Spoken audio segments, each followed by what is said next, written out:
The metal crate weighed at least 400 pounds, and Elena felt the sudden strain tearing through her shoulders. Her boots slid backward in the loose, chalky soil of Ethelgard. Above her, the unstable rack groaned loudly. Beneath the wobbling mass of metal, a dozen fluffy, avian-like toddlers stared up at her, with enormous, unblinking black eyes. She did not mean to say it, it just slipped out. A sharp, loud, incredibly filthy human expletive. And then the universe paused. The fluffy terrors cocked their heads in unison, opened their tiny beaks, and chirped the curse word back at her in a perfect, joyful four-part harmony. Truth is, a diplomatic mission gone spectacularly off script is always the one they remember. 3 hours earlier, Elena had sworn she wouldn't mess this up. The planetary landing had been rough, and yes, and she had cried.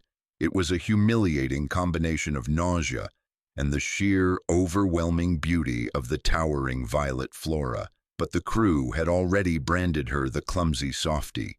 This reforestation project with the native chirpfolk was her one chance to overwrite that narrative. She was a professional botanist. She would maintain a sterile, dignified demeanor. She would be an ambassador of science.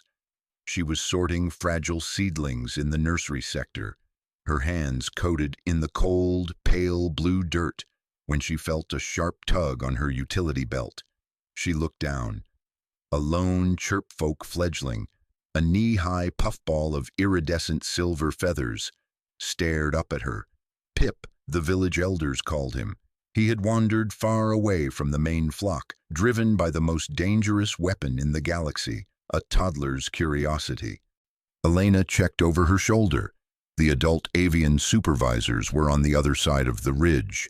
She just needed the little guy to go back to his designated play area so she could finish cataloging the delicate root systems before the sun set.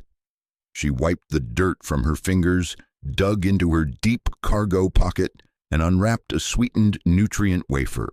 She held it out flat on her palm. "Here," she whispered, keeping her voice incredibly low.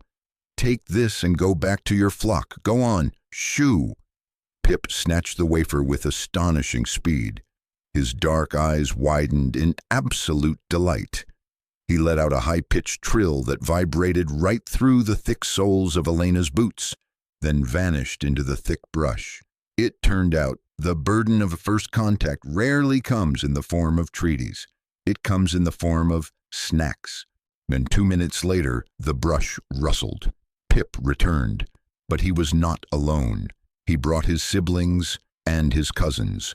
Within seconds, a swarm of 20 hungry fledglings surrounded her boots, chattering in a deafening chorus. A human woman on a humanitarian mission accidentally becomes babysitter to 20 adorable alien fluffballs. It sounded like a joke, but the chaos of caretaking hit her instantly. They started scaling her legs. Tiny, blunt talons gripped the fabric of her pants.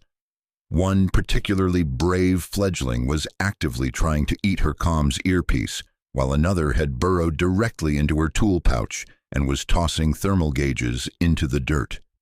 Elena kept digging frantically into her pockets, tossing wafer crumbs to distract them, but she was running completely out of bribes. The pristine nursery was rapidly turning into a disaster zone of scattered seedlings and hyperactive chirping. She shuffled backward, waving her hands, trying desperately to shake a blue-feathered cub off her left knee without actually hurting it. She bumped hard into the primary storage rack. The iron frame groaned. Elena whipped around, her heart jumping into her throat. A heavy supply crate rested unevenly on the top shelf, the safety latch entirely undone. Her careless bump had been just enough to shift its center of mass.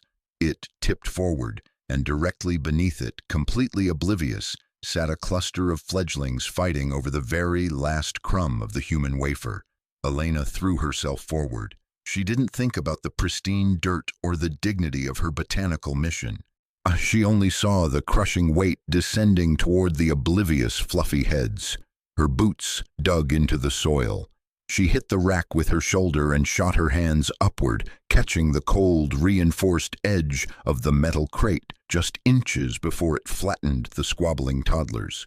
The impact shot down her spine. Her boots slid another inch.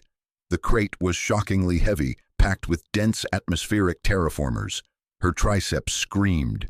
Her teeth ground together so hard her jaw popped. She needed a lever. She needed an anti-grav hoist. What she actually had was failing upper body strength and panic. And that was when it happened.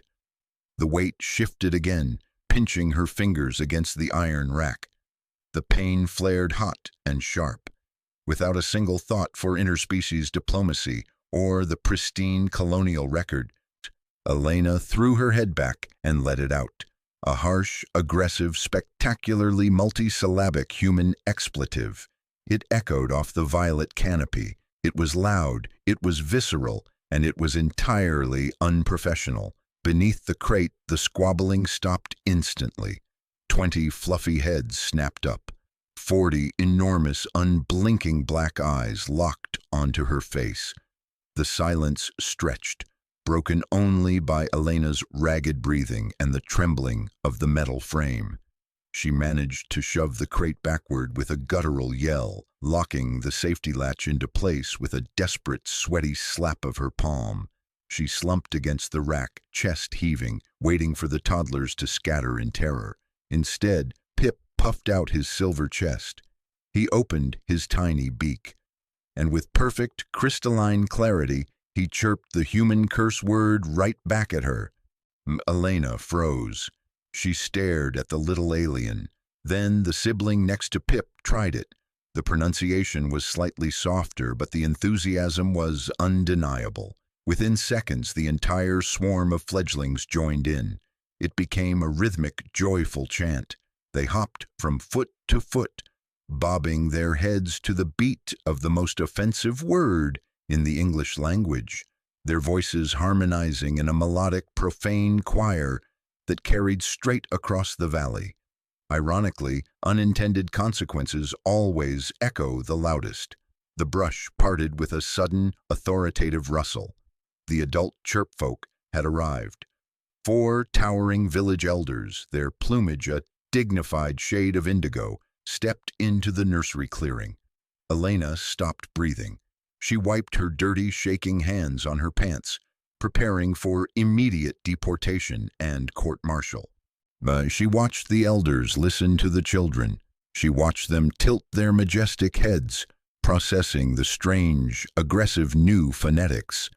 The oldest chirpfolk stepped forward, his eyes shining with absolute awe. He looked at the hopping children, then up at Elena, and bowed deeply. They thought it was a prayer, a chant of strength, a gift from the stars. A soft, mechanical hum drifted past her left ear. Elena turned her head slowly. Hovering just above the nearest fern was a linguistic recording drone, its green lens blinking steadily. It had captured every single syllable. The entire lesson was flawlessly preserved for the permanent colonial archives. It turned out all it takes is one word to ruin a reputation and start a local religion. Months later, long after the new seedlings had taken root, the village elders insisted on a monument. Elena stood in the center of the colonial square, trying to maintain a perfectly neutral expression as the dedication ceremony concluded. She stared up at the polished digital plaque erected in her honor. There, etched in glowing Ethelgardian script beneath her completely accurate likeness, was her permanent title. The clumsy softy who cried at landing was gone forever. Now she was the mother of the new tongue,